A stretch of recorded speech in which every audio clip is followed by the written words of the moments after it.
Hi friends, சுரக்காய் பருப்பு கூட்டு எப்படி செய்யலான்னு பார்க்கலாம் வாங்க. இன்றைக்கி வந்து சுரக்காய் பருப்பு கூட்டு வந்து செய்ய போகிறேன். வாங்க எப்படி பண்ணலான்னு பார்க்கலாம்.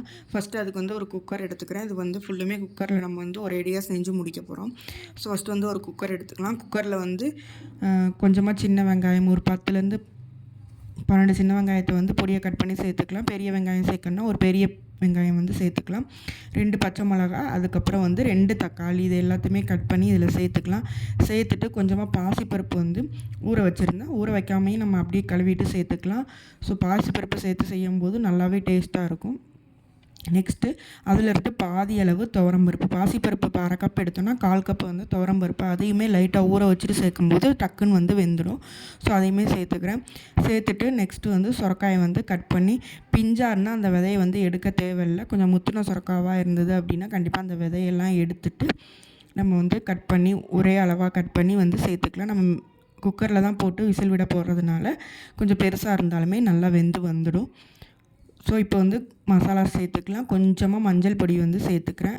அவ்வளோதான், வேறு எந்த மசால் பொடியுமே சேர்க்கலை. இப்போ இதில் தேவையான அளவு தண்ணி ஊற்றி இந்த காயெல்லாம் முங்கின அளவுக்கு ஊற்றினாலே போதும். ஸோ விசில் விட்டு இதை வந்து வேக வச்சு எடுத்துடலாம். ஒரு 3 to 4 விசில் விட்டோம் அப்படின்னா நல்லா வந்து வெந்துடும். தேவையான அளவு உப்புமே இதில் வந்து சேர்த்துக்கலாம். சேர்த்துட்டு இதில் நல்லா கிண்டி விட்டு இந்த விசில் வந்து விட்டுடலாம். பச்சை மிளகாய் வந்து காரத்துக்கு தகுந்த சேர்த்துக்கலாம். ஏன்னா இதோட காரம் வந்து இந்த பச்சை மிளகாய் மட்டும்தான். தாளிக்கும் போது வத்தல் சேர்ப்போம். ஸோ இது 2ஓட காரம் தான், அதுக்கேற்றாப்புல அட்ஜஸ்ட் பண்ணி சேர்த்துக்கலாம். இப்போ இதை வந்து விசில் விட்டுறலாம். மூடி போட்டு விசில் விட்டு எடுத்துறேன். பாருங்கள், இப்போ விசில்லாம் விட்டு இறங்கிடுச்சு. வாங்க ஓப்பன் பண்ணி பார்க்கலாம். நல்லாவே வெந்து வந்திருக்கு. இப்போ இதை வந்து நல்லா கரண்டியை வச்சு நல்லா மசிச்சு விட்டுட்டு இப்போ ஒரு தாளிப்பு வந்து கொடுத்துடலாம். அதுக்காக வந்து அடுப்பில் வந்து ஒரு கடாய் வச்சுருக்கேன். வச்சுட்டு அதில் வந்து லைட்டாக எண்ணெய் சேர்த்துக்கலாம். பாருங்கள், இந்த அளவுக்கு வந்து நல்லா மசிச்சு கரண்டி வச்சு நம்ம கிண்டி விட்டோம்னா இந்த அளவுக்கு நல்லா மசிஞ்சு வந்துடும்.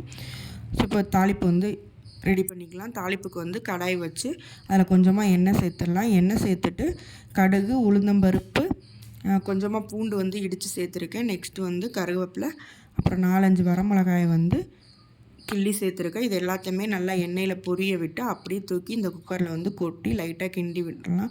பாருங்கள், சூப்பரான டேஸ்ட்டான சுரக்காய் பருப்பு கூட்டு வந்து ரெடி ஆகிடுச்சு. இது அப்படியே சாதத்துலேயே வச்சு சாப்பிட்லாம். இல்லைன்னா குழம்பு ஏதாவதுக்கு வச்சுட்டு இதை வந்து தொட்டுக்க சாப்பிட்ற மாதிரி சாப்பிட்லாம். சப்பாத்திக்கு சாப்பிட்னாலும் சாப்பிட்லாம், தோசைக்குமே வச்சு சாப்பிட்லாம். நல்ல டேஸ்ட்டாக இருக்கும். ரொம்ப காரமாகவும் இருக்காது. குழந்தைங்களுக்கு கூட கொடுக்கலாம். கண்டிப்பாக நீங்களும் ஒரு டைம் ட்ரை பண்ணி பாருங்கள் சுரக்காய் வாங்கினும்போது. தேங்க்யூ. இது மாதிரி வீடியோஸ்க்கு நம்ம சேனலை ஃபாலோ பண்ணி சப்ஸ்கிரைப் பண்ணி வச்சுக்கோங்க.